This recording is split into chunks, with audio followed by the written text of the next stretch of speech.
So I'll just do a very quick introduction. I'm not going to say very much other than to let you know what the sequence is. We're going to have initially a presentation from Doug Dodds, who's on the left here, who, as you all know, is at the V&A, and I'm sure you've looked at the bios in the programme. We've got a very, some great speakers actually on this panel. He'll be followed by Ernest Edmonds, Professor Ernest Edmonds, who's just here. And then Professor Maggie Bowden will respond, and we'll open up a kind of three-way conversation, which I'm not really going to be involved in very much. And then we'll open that out to the rest of the to all of you. And it is very much, I think, the wine that we've been waiting for in those old bottles or new bottles or whatever bottles. We're getting closer to the point of drinks as well, which will be at about 6:45. We'll go outside and we'll celebrate Paul and Dan's new book, and we'll have some drinks there. We hope you'll stay. That'll just be 15 to 20 minutes or so. So with no further from me, really, I invite Doug to begin. I want to start, though, with cybernetic serendipity, which is something that other people have mentioned already today. And cybernetic serendipity was obviously important for people like Paul, but it was also important in a small way for the V&A. We actually acquired a number of prints that were produced as a result of that exhibition. So they were the first computer-generated works that came into the V&A's collections. It has to be said that there were people in the museum at the time that weren't very keen on them. Couldn't quite see why a museum would want to have them there, but nevertheless they did actually acquire them. A few years later, we also acquired some works by Manfred Mohr, who was one of the artists who was very well established in this territory by the early 1970s. So we had this very, very small collection of computer-generated works. Then basically nothing happened for a very, very long time. As has perhaps been hinted at already today, computer art wasn't very well received within the commercial art world, within the curatorial world, within the museum world. And the V&A was no different to many other places, I suppose. I became involved in this many years later in the early 2000s and became very well aware of the fact that the museum didn't have very much in its collections that represented this whole new medium, this digital revolution that some people have called it. And I felt we needed to do something about that. And over a period of time, I got to know various people who knew far more about the subject than I did and were incredibly well connected. And one of them happened to be Paul Brown. So it was Paul, among other people, who actually helped the V&A to establish the collection that we now have. There are other people in the audience who are also involved in that. George Mallon, who's sitting here at the front, for example. But Paul was one of the investigators in a research project called CASH, and they were looking at the archives of the Computer Arts Society, which has also been mentioned. CAS was formed after cybernetic serendipity. And Paul, George, and a number of other people essentially made the V&A aware of just how important this collection was and the fact that somebody should retain it, should preserve it. And we actually acquired the collection of something like 250 artworks, including this one by Georg Nies, who's been mentioned, and also this one by Frida, among many others. We, as I say, we had about 250 works there from that collection. In parallel, we also obtained the collection that had been built up by an American art historian called Patrick Prince. And again, Paul, in his world outside of actually creating art, helped us to obtain this collection as well. This is Patrick standing outside a lock-up garage in Pasadena in 2003. And in those storerooms behind her are all the artworks that are now in the V&A's collection. So this is quite a time that I remember very well. And again, within that collection were works by Frida Narka and Michael Noel, among many others. So suddenly we had this critical mass of stuff and the beginnings of a major internationally important collection. And I'd just like to acknowledge how important Paul was in establishing that with us. It went further than that. We went on to do another research project called Computer Art and Technocultures, which I was a co-investigator in with Nick Lambert, who's no longer here. And we were able to do a lot with the material that we'd managed to accumulate.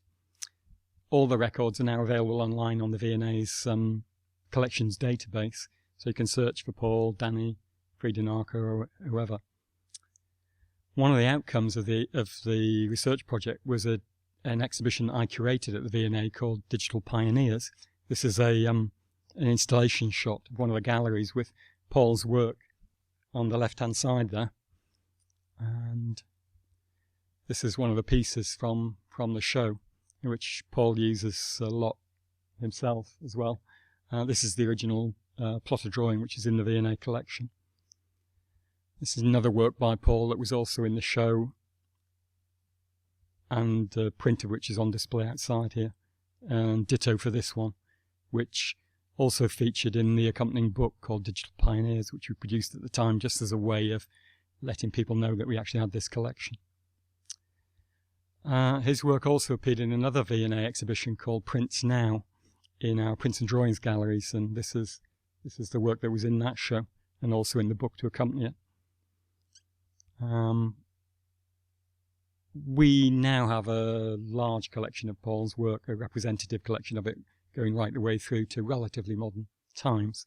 This is Gymnasts, another one which is on the show outside. And the Book of Transformations.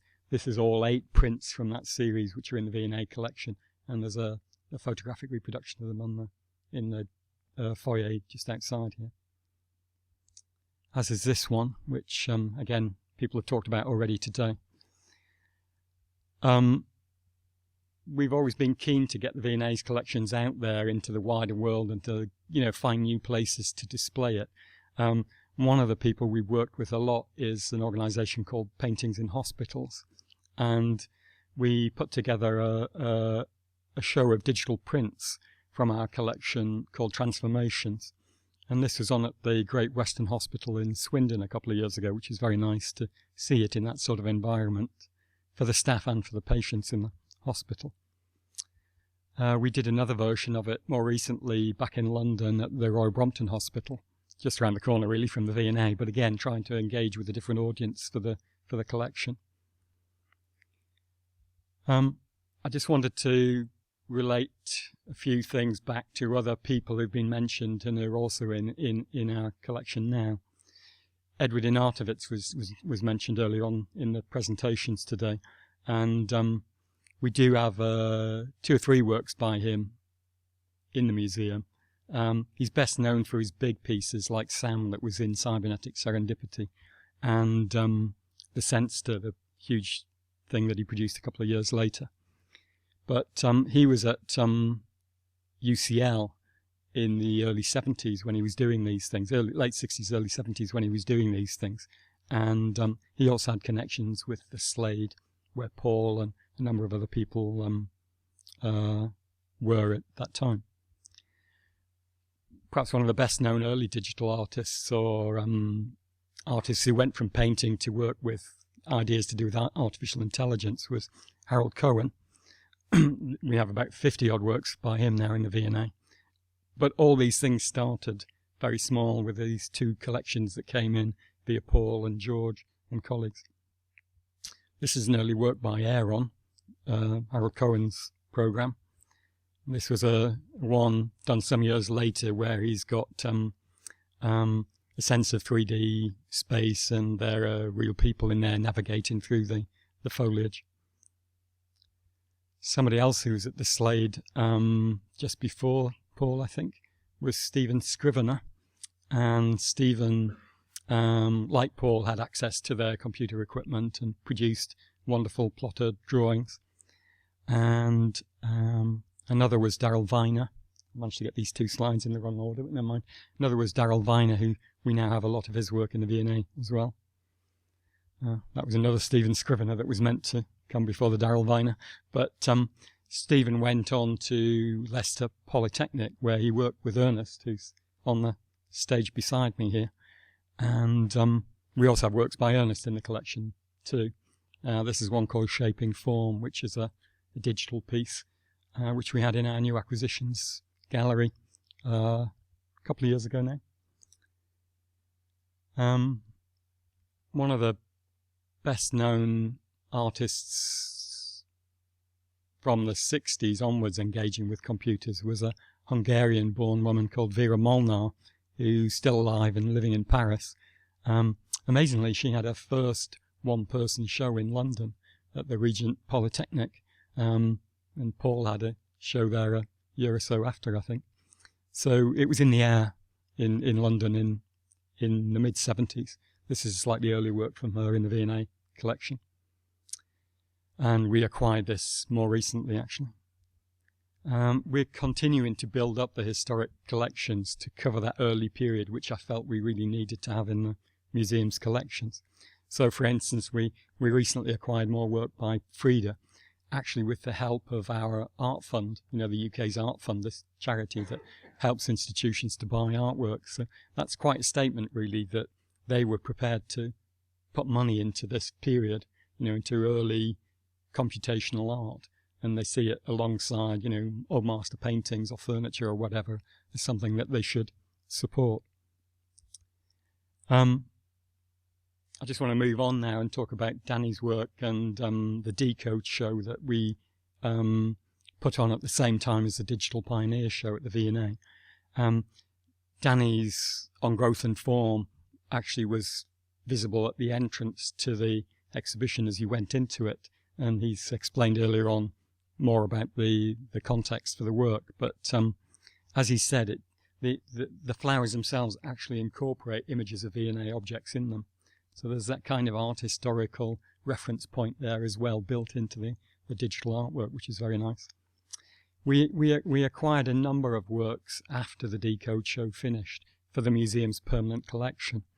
But to be honest, we did have to be quite selective about what we felt we could acquire and what might actually have some chance of survival.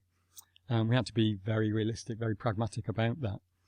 And by and large, we tended to go for the software pieces, in particular those that used, as Alex was saying earlier on, sort of recognizable software that he felt had some chance of being emulated or migrated at some future date. An example of that was a work by Casey Rees that wasn't actually in the Decode show, but it was similar to an earlier work that we had in the show. Casey, as everybody knows, was one of the founders of processing, and we felt, that ought to be represented in the collection as well. Amazingly, I learnt after the event that Danny was also involved in a way in the Digital Pioneer show that I'd curated. As he showed actually in one of his slides, there's that picture of him as a boy with a Macintosh computer in front of him, I think, with his dad in America. And at the same time, Barbara Nessim, an American artist, was there as artist in residence, writing some code or conceiving of a project which she called Random Access Memories. And Danny, who was about 12 or 13 at the time, was actually involved in looking at that program and even possibly helping with it. I don't know the detail, but that's certainly the story that Barbara says. So this goes back a long way. The last thing I wanted to end on, though, was also something which is in the V&A's collection and is also created by Danny with input from others. It was the 150th anniversary of the museum a few years back, and we invited a wide range of artists and designers to make contributions to an anniversary album. And naively, I suppose, we expected that Danny might produce some sort of digital work or maybe a digital print that we could incorporate in the album. And what we actually got was this paper cutout, which is actually, it doesn't reproduce very well on there, but it's actually a kind of representation of the entrance to the museum itself, like a birthday card or an anniversary card. And one of the things that intrigues me about it is it's also completely blank. And if you think about some of his early work, like the piece where the pattern is projected onto the ceramic white plates, you can imagine somebody having a good time projecting on that on the front of the V&A itself. So it's a very nice piece to have in the collection as well. Anyway, I'm going to end there. That was really just an attempt to give you a flavour of what we've got and how it relates back to both Danny and to Paul's Paul's activities over the years. Thank you. Thank you. Doug has covered most of the things that are important, really, but I just wanted to say a few words about the show that I curated recently in London, which was called Automatic Art, and included Paul, but not Danny, I regret to say. But it's very relevant to what we are talking about tonight. And the important thing that I wanted to just talk about was the context in which this kind of art occurred. So we did all this stuff. I'm one of those people, so excuse me for putting it like that. We did all this stuff, not necessarily in relation to computers, although computers turned out to be really important in terms of enabling us to really make progress. The work began in many ways in the Russian Revolution, Malevich and constructivists and whatnot, and moved into Europe, Max Bill, Lohse, and so on. But in this country, probably grew most strongly with a group of artists, lots of people I could mention, but the one who matters most to me maybe is Kenneth Martin. You'll see in the images that occur here a couple of pieces from him. Artists who used procedures and processes and mathematics and geometry as part of their work. And these artists taught other artists. And the group of people like Anthony Hill, Kenneth Martin and so on taught people who became known as the Systems Group. And the Systems Group were a group of artists who did lots of things that really changed the nature of art in this country in a very important way. I think most importantly, we've already heard about this today, most importantly, I'm not going to tell the whole story, just cut long story short, most importantly it ended up at the Slade. And a course was created at the Slade, a computer was bought at the Slade, and lots of young, bright, interesting, excited people like Paul Brown, for example, went there and got excited, did exciting things and moved on in important ways. If you understand how Paul developed, you'll see that his period at the Slade was really important to him. It moved him forward in an important way. Danny was a little bit too young at that time to say he moved forward, but it was an important time for him too because he was just growing up. And anyway, he moved forward also on the same track. And what you see in this sequence of images from this show, Automatic Art, is the development of art from the notion of procedure and process to the notion of using programming and software and all those other things that maybe I shouldn't have to go into at this point, but all these procedures that people like Paul and Danny have used and so on to make their art.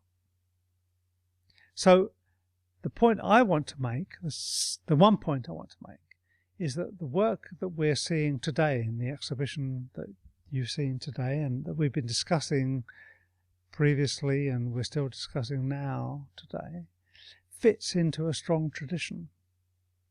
It's not something weird and strange. it actually fits very strongly into an artistic tradition that has been going on for quite a while, and is quite an important one that we can understand, I think, historically.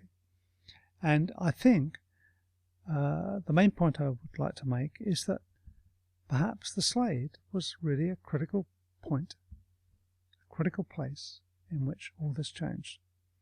And maybe I'll just stop at that point. I don't have a presentation, but I have some questions, and they relate to the things which both Doug and Ernest have been talking about. I mean, issues like how do you decide what, if you're at a museum and you're making a collection at a museum, you can't have everything. How do you decide what to collect? Once you've got past the very early stages where, you know, there's so little that all of it is historically important just because it was the only stuff that was there, and so you want it. But once you get beyond that stage, there's more of it around. So you have to make choices. How do you do that? You know, what are the criteria you use? Or Ernest was talking about the sorts of, if you like, abstract aesthetic issues which the systems group and others and many computer artists in general had in mind. But how important is it, or isn't it important, that the people who look at their works can understand that that's what was going on? Or to put that point more generally, how important is it in aesthetic terms, as opposed to just sort of historical novelty terms, that people can look at one of these artworks and realise, in some sense, that yes, that was done by a computer, and possibly it couldn't have been done except by a computer. Now, I mean, some of the images that we've seen this afternoon, for example, you can certainly imagine somebody looking at that, and without even being told, you know, they might think that there is some sort of abstract system behind it. It looks like some sort of abstract pattern, mathematical pattern, you know. And certainly if they're told that it's computer art, automatic art, then clearly they can see that. But in some of the images that we've seen today, and also, you know, images that we haven't seen today but we all know about, that's not true. Actually, I don't think it's true. Well, I'm not sure. I think it's true for Danny's flowers, for example. I don't think that if you look at those flowers, you would either immediately think, or even after quite careful inspection, I'm not sure what that would think, this is automatic art, this is generative art, computer art. Now, maybe you would in that case, but you'd have to look very, very closely, because if you look at those flowers very carefully, and you see, you know, the sort of patterns inside the petals, which at first sight they just look like, you know, the sort of markings you get on flowers, and that's fine. Nothing to do with computer art, you might think. But when you look at them very, very carefully, you do see that there are repetitions which you wouldn't expect in a non-generative art context. So you start thinking, oh, hang on, and then you look around, you see more of it. Now, how important is it that people do that? How important is it to the artist that they do that? How important is it to the curator who's hanging these things that they do that? And if it is important, how does the curator, you know, encourage people to have that understanding, to get that understanding? And lastly, but I mean, well, it's another way of putting the same questions, really, turn one of Nick's very interesting questions upside down. I mean, he raised a very interesting question, namely, if you've got little kids now being brought up with Scratch and so forth, taught how to code, you know, will they actually start using those skills and developing those skills enough so that more people will be going into producing generative art? Well, that was his question, and it's a very interesting question. Turn it upside down. would you expect and would you want kids who've been brought up, adults who had been brought up to code with a knowledge of coding, to be able to understand what was going on in order to produce these images what they're looking at? Now, I say images there because, as somebody said this afternoon, I forget who it was who said it, but somebody pointed out that with works that in generative art using the computer, you can have a visible dynamic, temporal progression, okay? I'm not talking about that sort of case. I'm talking about the sort of case where what you're presented with as the viewer is a static image, right?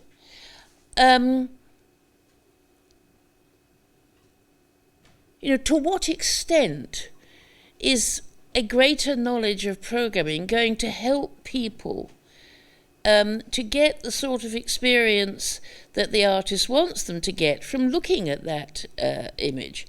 And can I just say one more thing sort of added to that? It seems to me, now I suppose what I'm thinking about now is interactive art, not images on the wall that you look at, but interactive computer art. It seems to me that some computer artists, and I think maybe, you'll say I'm absolutely wrong, Ernest, but I think you're one of these people.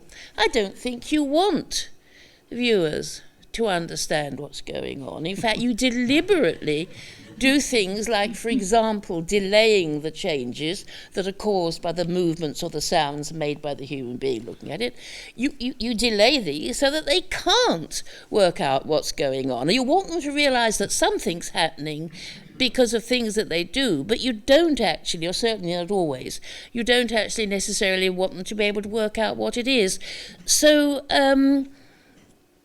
and I think, in a way, if that's your attitude, you're better off, if you like, as an artist than if it wasn't your attitude, because I think there are huge problems now, and I suspect that even in the future, when the people are more associated with coding, generally it's going to be very simple coding anyway, they're not going to be able to understand those things. So, they drove the computer artists you're talking about, they drove them, they satisfy them, they can be recognised by their colleagues, they can be recognised by the cognoscenti, but they can't.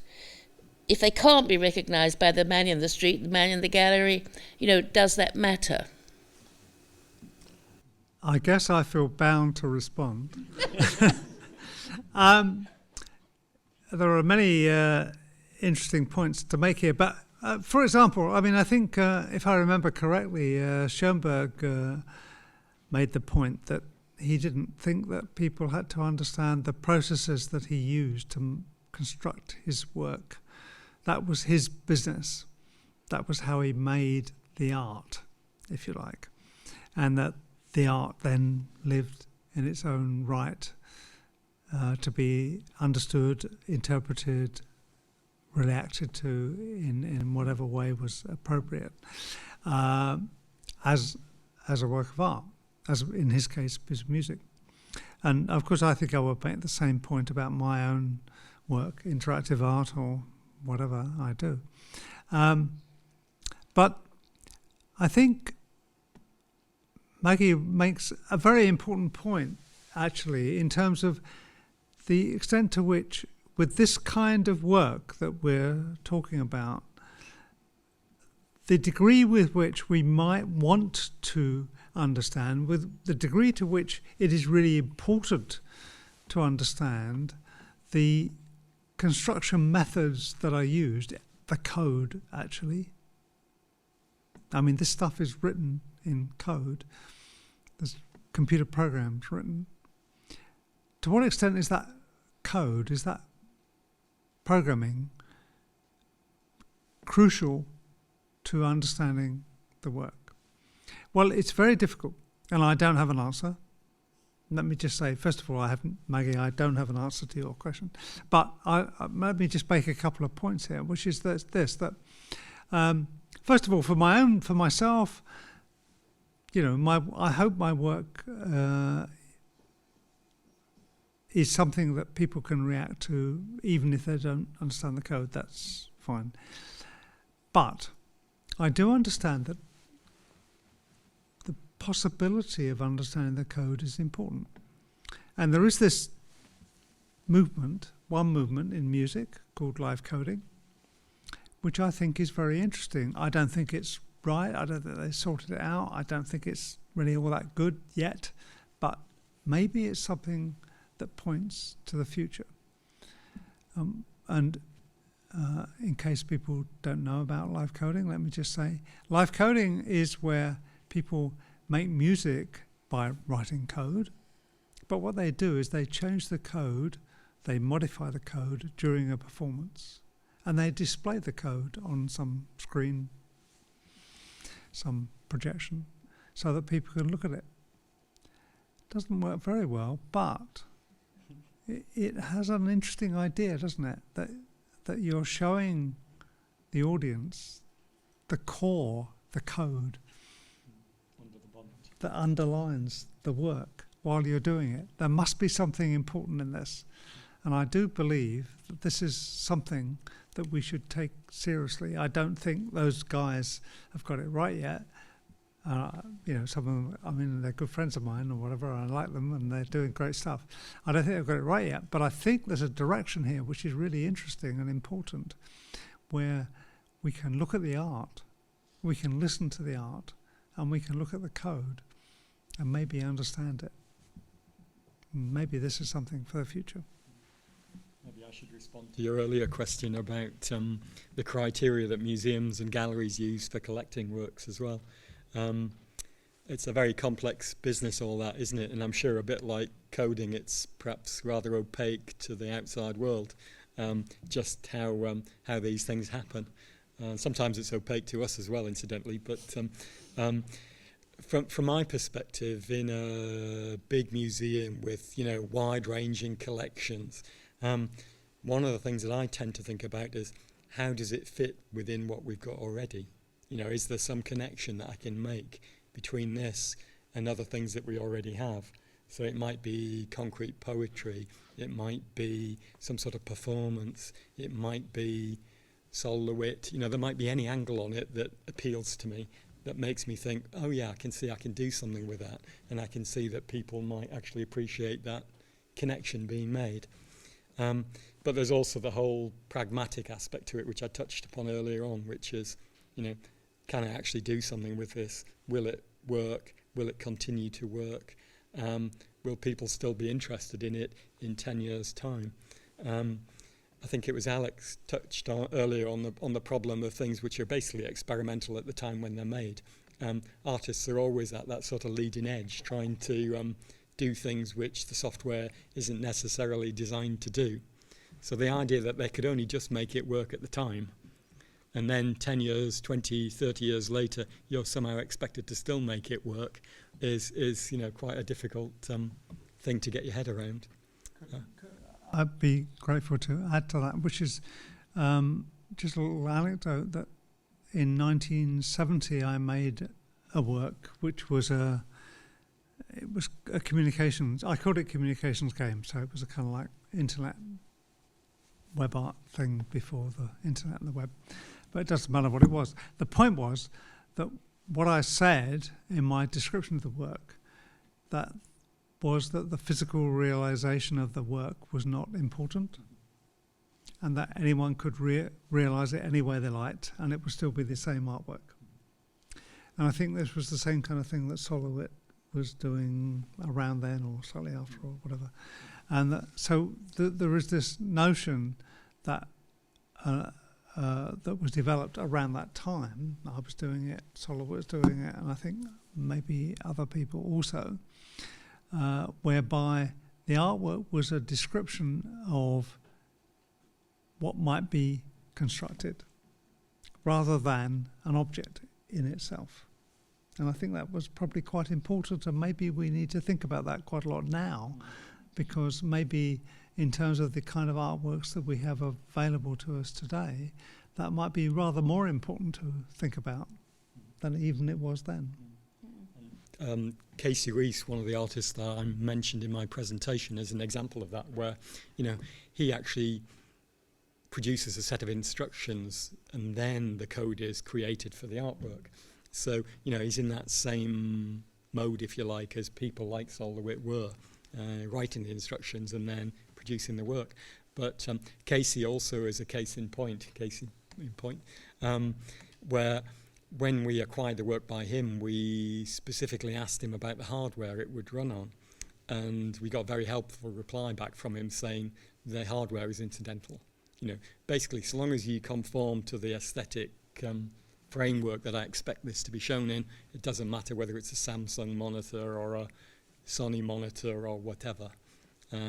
So that gives you as an institution a bit more leeway to display the work in different ways and with some expectation of still being able to show it at a future date. Something I wanted to just maybe put into the dialogue was about the period we're in now. You know, there's a lot of, I mean, Roger Molina sent out an email yesterday saying we're approaching a period where there's going to be a lot of 50-year celebrations, that sort of half century since critical things happened, and it came up today whether it's 63 or 65. It's quite interesting. You know, I've been doing a lot of work around 64 in terms of concrete poetry, and I definitely think there's something about this 50 years, and we still have some of the pioneers who are still able to talk about that period. Unfortunately, Gustav Metzger has, I think, just gone outside, but his show has just opened in the Tate this week, the work he did in the 1950s. Towards auto-destructive art, which is incredibly relevant to this. And of course, Gustav was one of the founding members, or at least the first editor of Page, and made this work in the late 50s, early 60s, auto-destruction, all about automatic and the auto. And when I talked to Hans-Jörg Meyer about this recently, he said that when they were in the late 50s, early 60s, they were looking back 50 years before that, and that was that moment of the, you know, the constructivist breakthrough, the Russian Revolution, and there was a real sort of 50-year influence at that point, and it could be that we're in one of those sort of half-century cycles at the moment. So I just wanted to ask whether, you know, from your perspectives, you think there's something to do with this 1960s and where we are now that is leading to maybe a sense of a canon or a body of work or a critical perspective that is, you know, worth. There's certainly that distance, isn't there, between now and then that allows us to look back on it and understand the significance of it, perhaps rather more than people did for 20 or 30 years in the interregnum, you know, between then and now, when a lot of this stuff just disappeared off people's radar. So it's good that we've got that opportunity to revisit it, and that there are all these events taking place to mark it. There was that cybernetic serendipity show at the ICA recently, and there's quite a big show on in Berlin opening very soon on that 50th anniversary theme. So it's in the air. Maggie, do you have any thoughts? Because you started writing about all of this incredibly early. Sorry, you were such an early, you were commenting on what was happening from the 60s onwards. You've got a very important perspective, I think, on where we are now. And do you think there's a level to which time makes a difference in terms of understanding the role of computers in terms of making art? Oh, yes, I think, historical distance from anything gives you more of a chance to... it certainly gives you a better... the only chance you're going to get to see whether or not it was influential historically, because that obviously, you don't... I mean, it could be absolutely wonderful stuff in itself for all sorts of reasons, but not actually be influential because, for all sorts of reasons.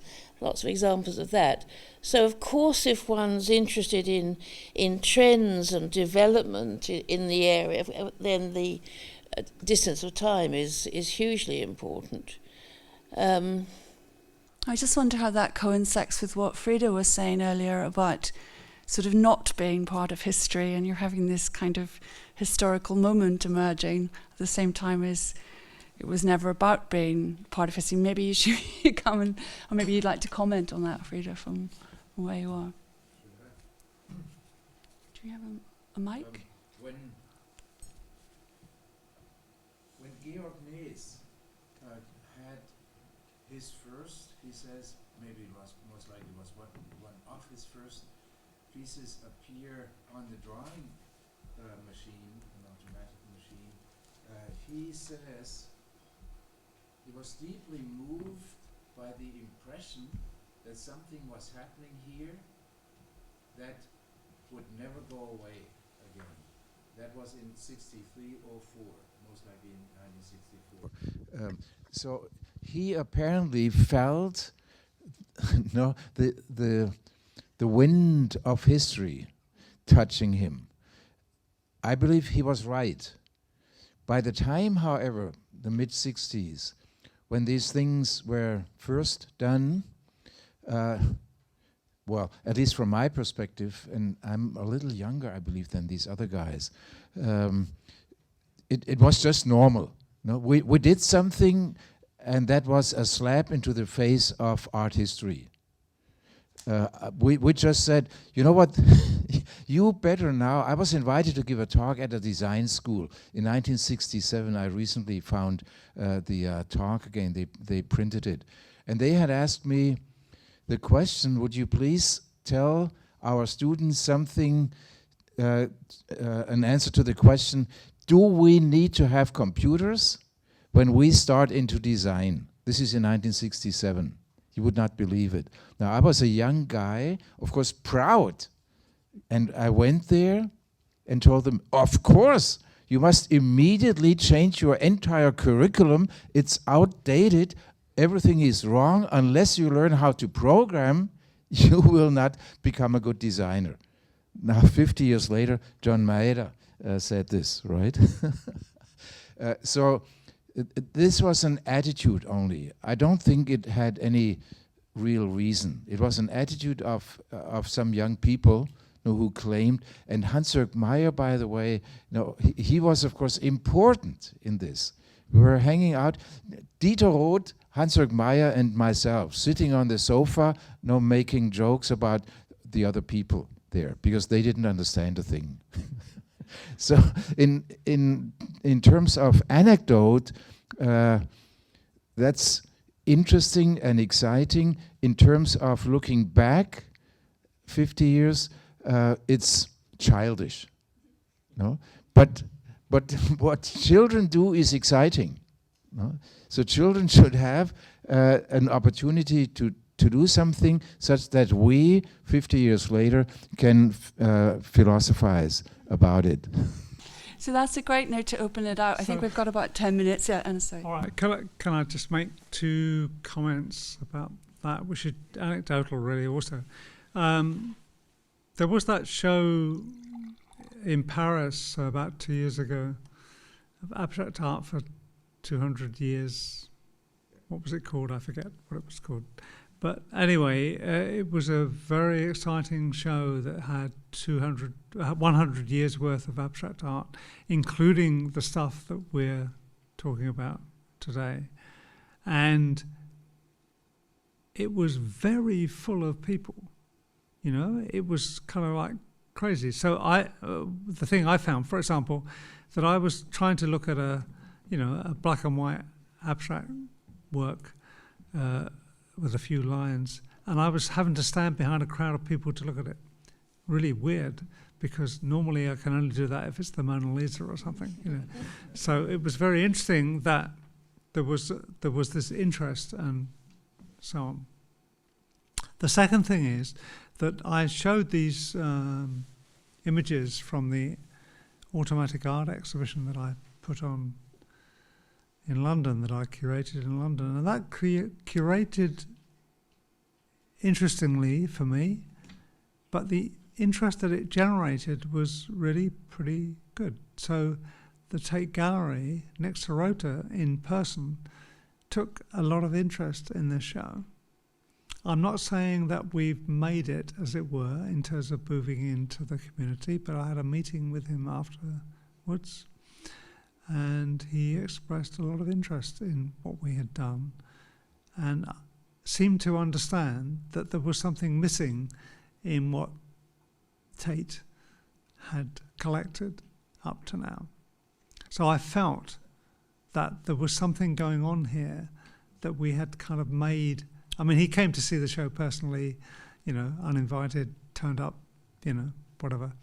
And it seemed to me that we'd made some progress, and that maybe the world is moving forward. Maybe it'll be slow progress, maybe we're a long way away yet, but I think little steps.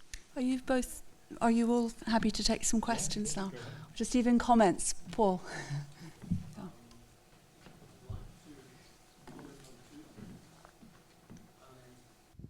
The first is this most recent comment about how long it's taking to get recognition. And I don't think this is unusual. Is this microphone working? Okay, it's working now. Yep. I don't think it's unusual that artistic movements are recognized in the lifetime of the artists. The Impressionists weren't. Paul Cézanne, there was an editorial in the Studio magazine in 1922 saying, should we take this guy Paul Cézanne seriously, or was he just a rich amateur? And there's Bach is another example. Bach was just a music teacher until Debussy and Mendelssohn re-established his reputation as a major artist. So this isn't unusual that the most important art of the day can take 50 to 100 years to be recognized for what it is. But that's just a comment on that. But what I'd like to do is address the idea that you have to know something about the code to understand the artwork. Now, let me just go back to, say, Leonardo or Giotto. Does it help to be a master painter to appreciate the paintings of Leonardo or Giotto? The answer to that is yes, of course it does. If you know how to paint, you can just wonder in awe at what they've achieved with paint. But you don't have to be a master painter in order to appreciate what they've done. So if you then say, well, now there is a need to understand the mechanisms of making the artwork in order to comprehend the artwork, you then have to say, well, what point in history did it stop being just looking at the artwork and appreciating it? And at what point did you have to take into account the mechanisms of making the artwork? And it seems to me that the answer to that is the transition mainly in the post-war period, but it goes back into the interwar period as well, where art begins to move from making objects to being engaged with a process. And this is something that I showed us on one of my slides, I think Lucy Lippard's book, 6 years, the dematerialization of the art object. And I think that seems to be the critical point to me, where art ceases to be about what you see on the screen, but it becomes a lot more to do with the process that the artist engaged with and that the viewer engages with in coming to that work. And in that case, it definitely helps you if you know what the methodology is, whether it's Sol LeWitt's faxes or whether it's computer code or whatever it is that led to that point of that artwork existing.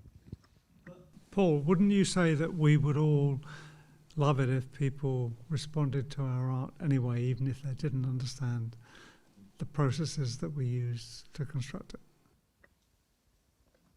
I'm perhaps fortunate that people do like my work, but I'm always very surprised and very pleased when somebody comes up to me and describes to me what I've done in very accurate terms, and that's a great moment of appreciating that. But let me look at the video that exists of Joseph Beuys in a cage with a wild coyote. Now, if you just watched that video, which is available on YouTube to watch, and didn't know anything about late 20th century art, and you hadn't studied art, I think you'd really be in a quandary at saying, well, what is this? Why do people think it's important? And so that's the difference. Couple of questions. Two at the front. Any other questions? So that just that we know in terms of time. Right, so thank you. Yeah, this is a question about importance of process, and I guess Maggie talking about appreciation of code and things like that. And one thing I've seen in quite a lot of art actually is in the GV, the art gallery, the automatic art exhibition. And Doug, I guess the thing you were showing in the seminar on Thursday was a piece of work showing code, which is like a Turing machine code by the side of the art, where almost everything I've seen which has showed code as well as the art, it almost feels like it's a theatre where the code is deliberately obscure. It's not trying to explain it at all. So almost like, particularly just usually showing code. Some of those slides that were going up, that was really obscure, or old languages, or it's a punch card where there's no way of understanding what this means. Rather than, if you're trying to explain process, it feels like what Frida was saying, it's the algorithms that are important. So almost like, it seems like two totally different things, showing the code as clearly as possibly trying to explain the process. And code is divorced. It's like people programming. People often trying to do pseudocode and things like this. The code itself is usually almost one of the most difficult things to actually understand. Presentation that I did 2 days ago, which stick with us for a minute. I showed an image of a work by Roman Voroshko, which was called a Manchester Illuminated Turing Machine. And it was in the form of a page from an illuminated manuscript with the illumination, the image, if you like, on one side of the page, and the sacred text, the ones and zeros of the computer code on the other half of the page. So in that case, it was a... Well, no, he was actually deliberately making the point, I think, that, this is a new set of rules that I'm working by. This is not religion, this is computers. One set of code to another set of code. So it was quite self-conscious, I suppose, in the artwork. But he wasn't trying to bamboozle you and saying you ought to be able to understand what these ones and zeros mean. The other work that I showed was by Manfred Moore. And in the V&A's collection, we have a work by Manfred, which is one of his early works from about 1970-ish, I seem to remember. But we also have the original punch cards that he used to create the work. And he did it using Fortran. So we have this stack of 80 punch cards that in theory you could rerun and you could regenerate the work. And it's not that obscure, to be honest, because at the top of each card is the Fortran code. So you can actually read it, and it's relatively understandable to anybody who understands a little bit about coding, that you could see that this is the raw stuff that he used to generate the artwork. It's a bit like having a printing plate and the print. You can see that, oh yeah, that went like that, and you ended up with the print. That's why we have it. In the V&A, we're very interested in process. We like to be able to demonstrate how things are made. So to have the punch cards as well as the finished artworks is really nice. Well, it's nice if you've got it, but I mean there are other levels of description above the level of coding or specific algorithms you can use to describe the processes. Excuse me. So the question is, to what extent do you want to? I mean, for example, a relatively easy case is evolutionary art. Where, I mean, of course, people already know what evolution is, broadly speaking, and how it works. So without getting into code or anything like that, without getting into any detail, you can make a lot clearer about, what was going on in the origin of this work and so forth. And if you've got several of them presented at the same time, why there are these similarities and differences between them. And you can explain that in terms of the idea of evolution and mutations and selection and so on and so forth.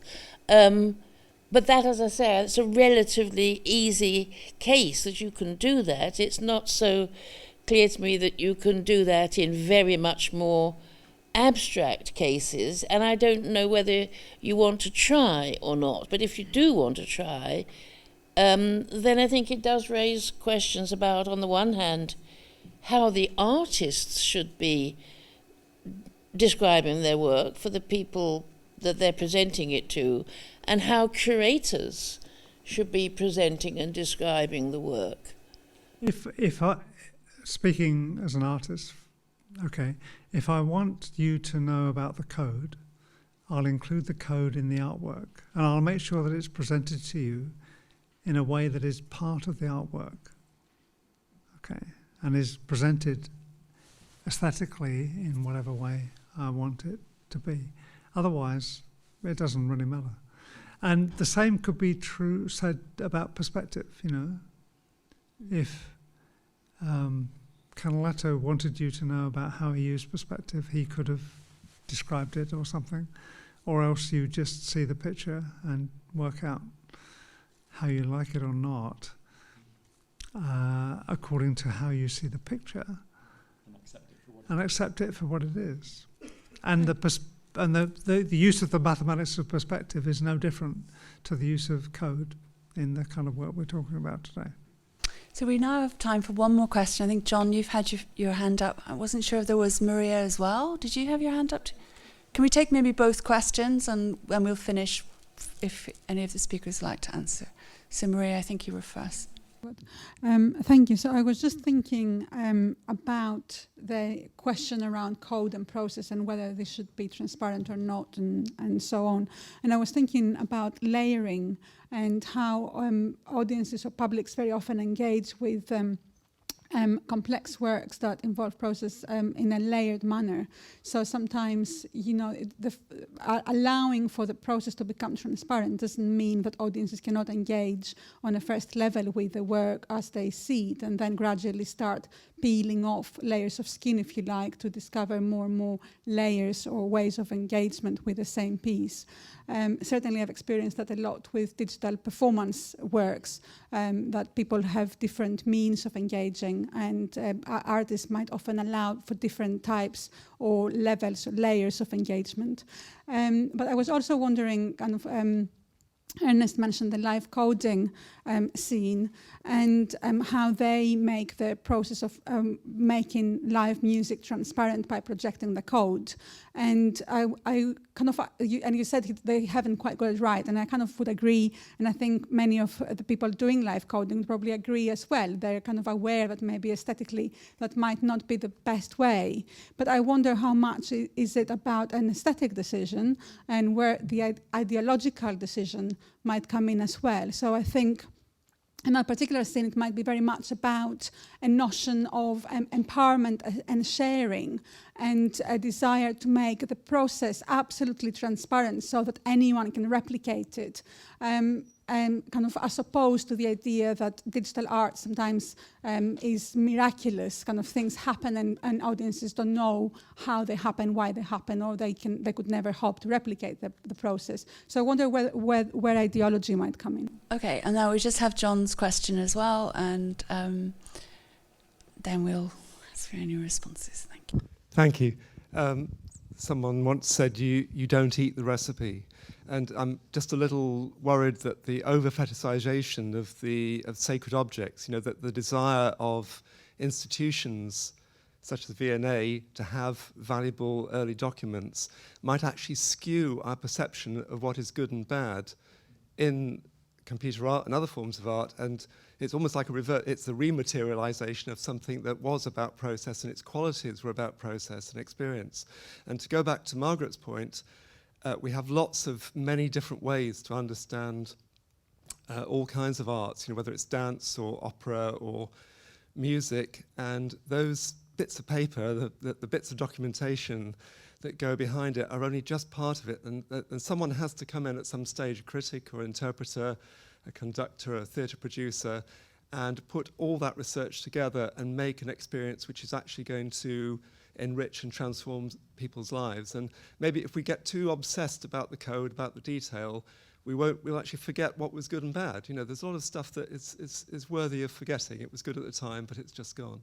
So final responses from three. I don't disagree with that, of course, but from my perspective, what we're trying to do is to capture what we can of this. And in some cases, the only thing that survives is the if you like, the more archival things, rather than necessarily something that's pristine and is absolutely beautiful and can be judged by the same criteria that you might judge a digital artwork now. You have to look back at the environment in which those things were created at the time when they were created and understand just how difficult it was to create anything, never mind something that actually has some aesthetic value. And obviously if it does have some aesthetic value, then it's worth preserving. And that's essentially what we've been trying to do. But we don't fetishize the code. We actually don't have very much code. The Manfred Moore thing that I referred to earlier on is just an example so that we can illustrate to people how it's produced. We don't automatically try and collect the code as well. Maggie, did you want? No. Right. So maybe art, you might say, is all about audience experience, and it's the experience that matters, not the object. And so what we need to capture is what is either that experience or what generates that experience. And so there's a real problem in terms of what we do, but I don't think it's an impossible problem, and I think museums such as the V&A work on exactly this. So there are two things really. One is you can you can have recordings, you can collect information about how people react to works, how they experience work. This is like audio libraries of information about how people respond and so on, audio visual libraries. And that's very important in terms of what you might record, which isn't the work itself, but it may be a very important aspect of recording what the work is. For example, a theatre, you know, some great actor performs some thing where you might be able to videotape it, and you might be able to interview the audience about how they responded to it, and both of those things might be important, and the audience response might be more important than the video of the actor doing it actually. And the other thing is that what Doug is talking about is really rather more important than he's putting it, which is that we might want to record the processes that lie behind the work that generated the work that could be used in the future, in the distant future, to generate works that are equivalent to those works, right? So that